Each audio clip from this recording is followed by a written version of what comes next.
de Julio Cortázar, el cuento El hijo del vampiro. Probablemente todos los fantasmas sabían que Duguban era un vampiro. No le tenían miedo, pero le dejaban paso cuando él salía de su tumba a la hora precisa de medianoche y entraba al antiguo castillo en procura de su alimento favorito. El rostro de Duguban no era agradable. La mucha sangre bebida desde su muerte aparente en el año 1060 a manos de un niño, nuevo David armado de una honda puñal, había infiltrado en su opaca piel la coloración blanda de las maderas que han estado mucho tiempo debajo del agua. Lo único vivo en esa cara eran los ojos fijos en la figura de Lady Vanda, dormida como un bebé en el lecho que no conocía más que su liviano cuerpo. Duguban caminaba sin hacer ruido.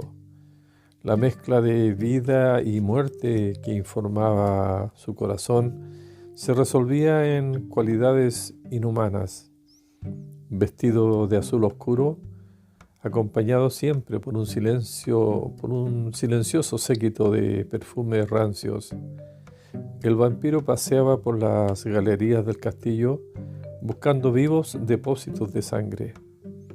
La industria frigorífica lo hubiera indignado. Lady Vanda, dormida, con una mano ante los ojos como en una premonición de peligro, semejaba un bibelot repentinamente tibio y también un césped propicio o una cariátide. Loable costumbre en Duguban era la de no pensar nunca antes de la acción. En la estancia y junto al lecho, desnudando con levísima carcomida mano el cuerpo de la rítmica escultura, la sed de sangre principió a ceder. Que los vampiros se enamoren es otra cosa, que en la leyenda permanece oculta. Si él lo hubiera meditado, su condición tradicional lo habría detenido quizás al borde del amor, limitándolo a la sangre higiénica y vital.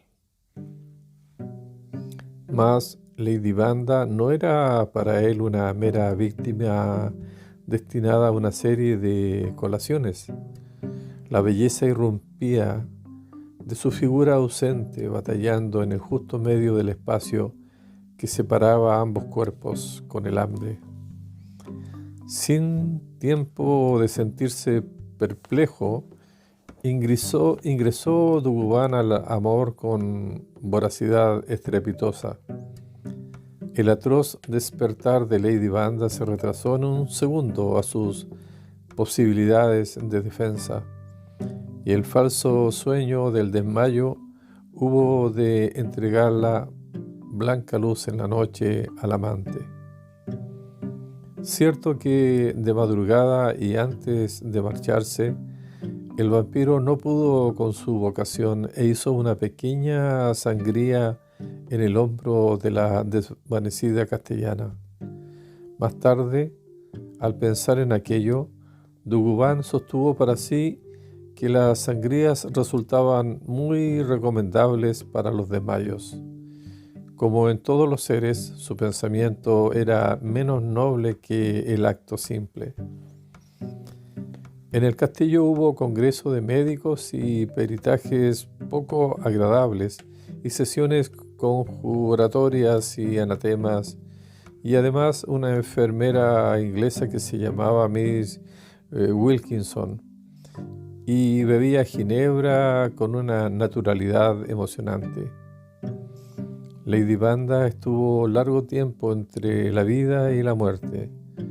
La hipótesis de una pesadilla demasiado verista quedó abatida ante determinadas comprobaciones oculares, y además, cuando transcurrió un lapso razonable, La dama tuvo la certeza de que estaba encinta.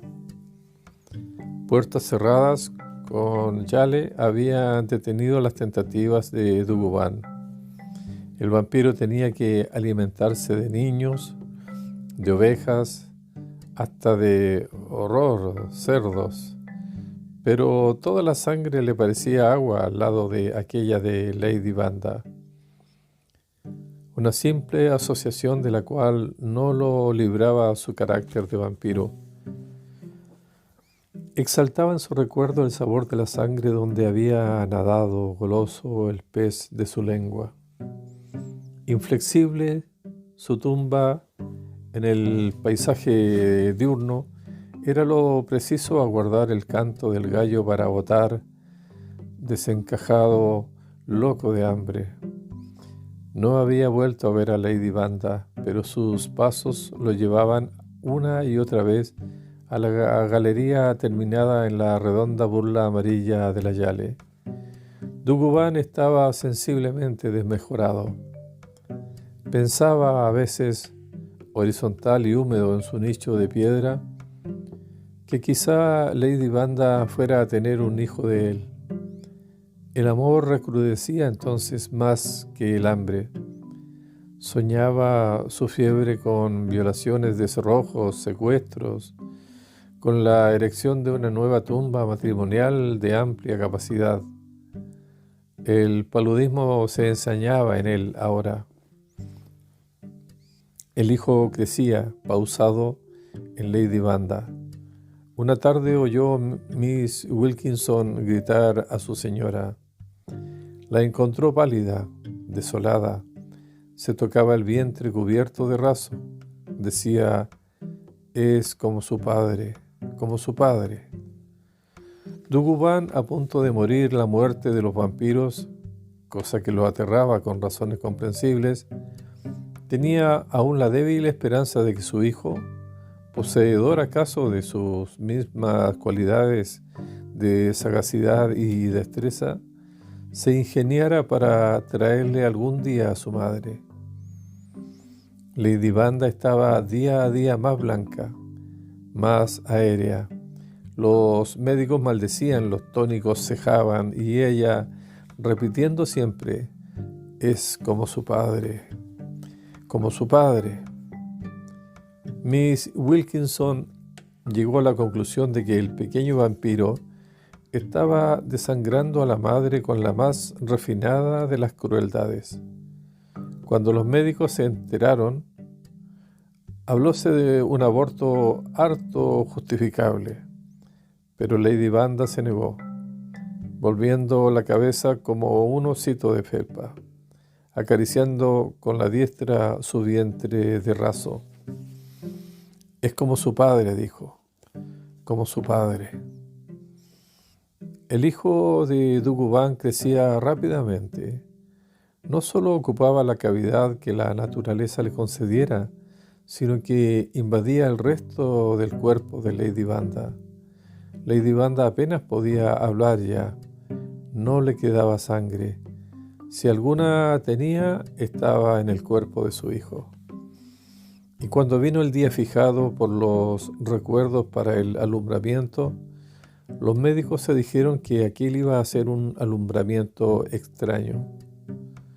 El número de 4 rodearon el lecho de la parturienta, aguardando que fuese la medianoche del 30º día del 9º mes del atentado del Dugubán. Miss Wilkinson en la galería vio acercarse una sombra. No gritó porque estaba segura de que con ello no ganaría nada. Cierto que el rostro de Dugubán no era para provocar sonrisas. El color terroso de su cara se había transformado en un relieve uniforme y cárdeno. En vez de ojos, 2 grandes interrogaciones llorosas se balanceaban debajo del cabello apelmazado. Es absolutamente mío, dijo el vampiro con el lenguaje caprichoso de su secta. Y nadie puede interpolarse entre su esencia y mi cariño. Hablaba del hijo. Miss Wilkinson se calmó. Los médicos reunidos en un ángulo del lecho trataban de demostrar unos a otros que no tenían miedo. Empezaban a admitir cambios en el cuerpo de Lady Wanda. Su piel se había puesto repentinamente oscura. Sus piernas se llenaban de relieves musculares. El vientre se aplanaba suavemente y con una naturalidad que parecía casi familiar, su sexo se transformaba en el contrario. El rostro no era ya el de Lady Wanda. Las manos no eran ya las de Lady Wanda. Los médicos tenían un miedo atroz. Entonces, cuando dieron las 12, el cuerpo de quien había sido Lady Wanda y era ahora su hijo, se enderezó dulcemente en el lecho y tendió los brazos hacia la puerta abierta. Dugobán entró en el salón, pasó ante los médicos sin verlos y ciñó las manos de su hijo. Los dos, mirándose como si se conocieran desde siempre, salieron por la ventana.